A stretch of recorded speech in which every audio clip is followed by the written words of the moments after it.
What's up, internet? Welcome back. This is Linzer22. Everyone consumes junk food. Most of the time, it's embarrassing to admit, but there's a guilty pleasure in indulging in something really bad.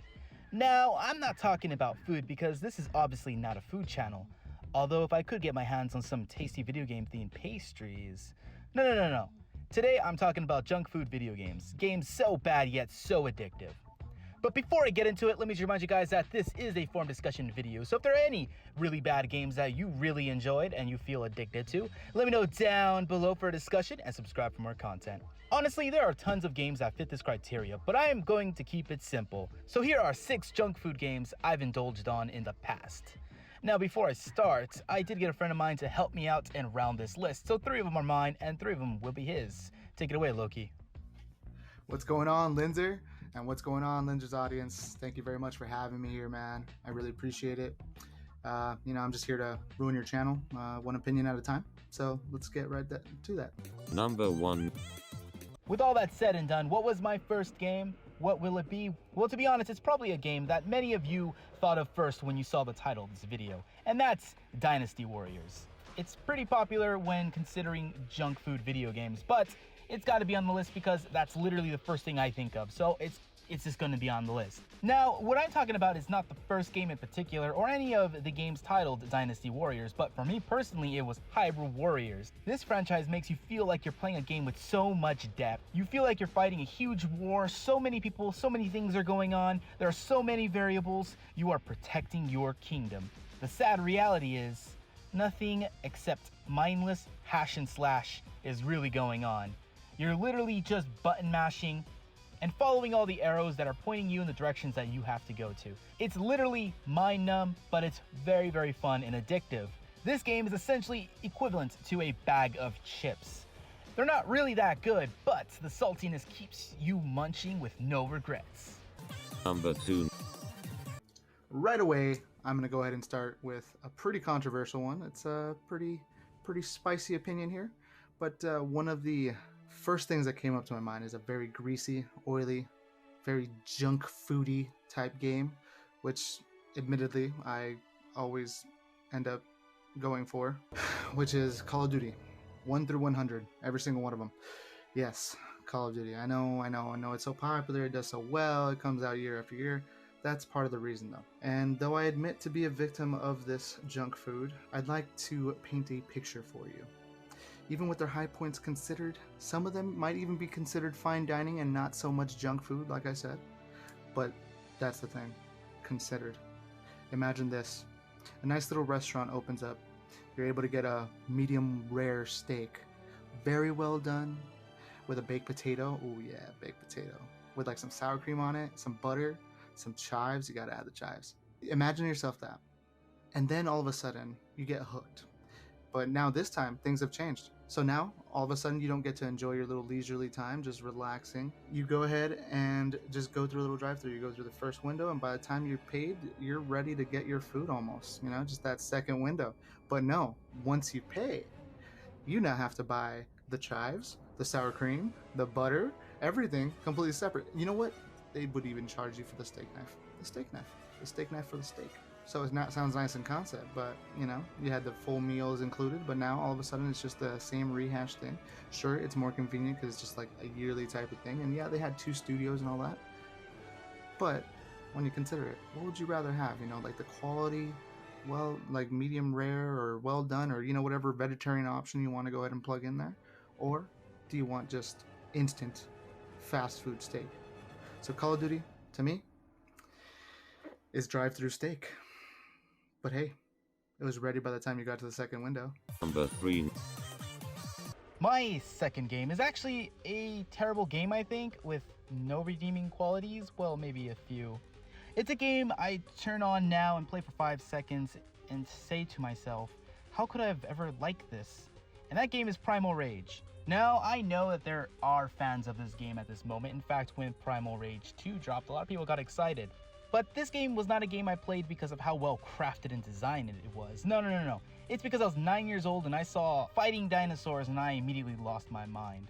The game is a fighting game with digitized modeled dinosaurs, and that actually looks pretty cool, to be honest. It still looks pretty cool. Think Goro from Mortal Kombat, but just Goro.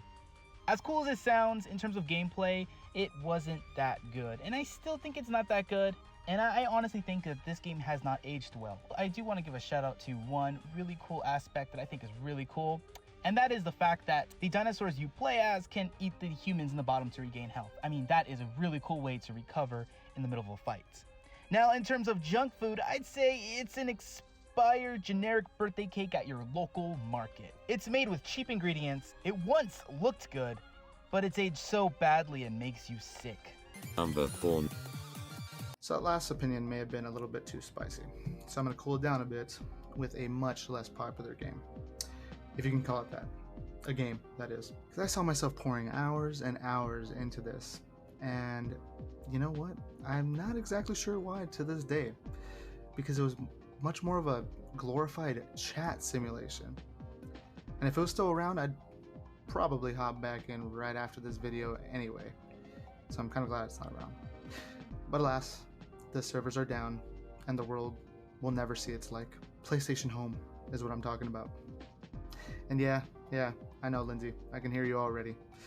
You know, with the VR chat and stuff like that, yeah, that's definitely, I guess, similar to that. I haven't tried it out myself. I don't have a VR setup, but I hear it's pretty much like PlayStation Home from people who have played both. So it was a pretty fresh concept back in the day on PS3, and I thought it was pure gold, personally. But you know, it's only really looking back on it to this video. This is like pretty much it popped up second in my head. I think it was probably the first one that popped into my head.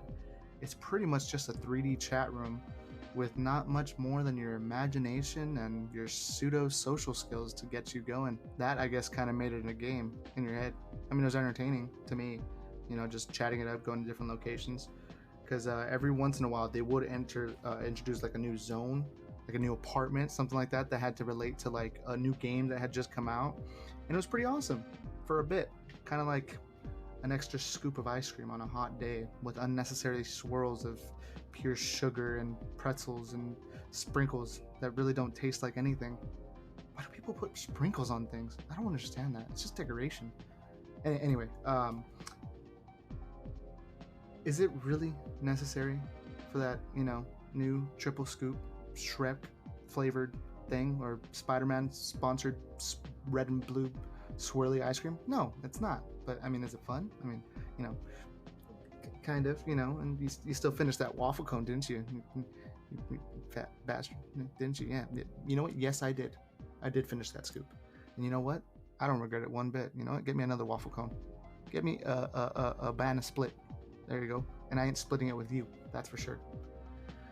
But that, to me, friends, is definitely a junk food game that I could not get enough of. I did stop playing it when the PS4 came out. But if they came out with one on PS4, you bet your ass I would have been on that. Definitely. And I wouldn't mind if they got it for PS5, but they won't invest the money. Anyway, that, my friends, is junk food.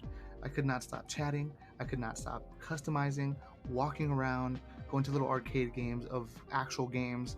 And you know, I miss my home. I miss my home. Give me another scoop of my home. Number 5. Alright, so the final game that I consider a junk food, well, it's, another fighting game. Okay, let me explain. The game is Mortal Kombat Deception. As a fighting game, it's fine. I especially like the ability to switch between fighting techniques. I think it's really cool. But this is not about its fighting mechanics.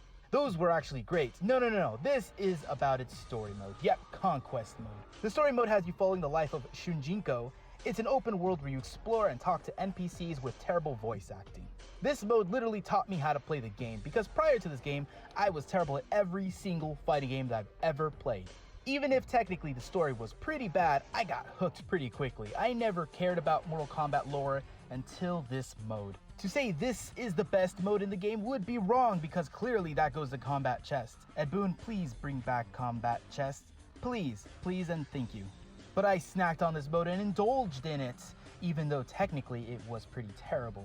It was my gateway into enjoying the entire game. So in terms of junk food, I'd compare this to adding cheesecake bites to your frozen yogurt, because nobody really eats frozen yogurt because it's healthy, do they? Number 6.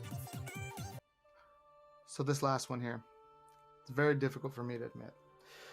But, you know, internally, I know I have to be honest and put this one on this list because this is definitely junk. And way deep in me, I don't want to admit it, but I've been consuming this on and off, of course, for 14 years.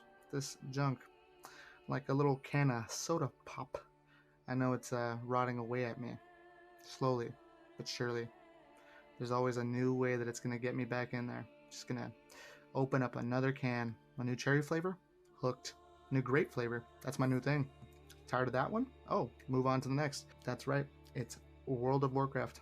That's been the longest running junk video game, I guess I would say, in my life. Because you can pop open that can a number of different ways. I'm talking like a number. And some might say that that's a good thing and make it so that it's not really junk food because it's so diverse. But you can do it any number of ways that you want.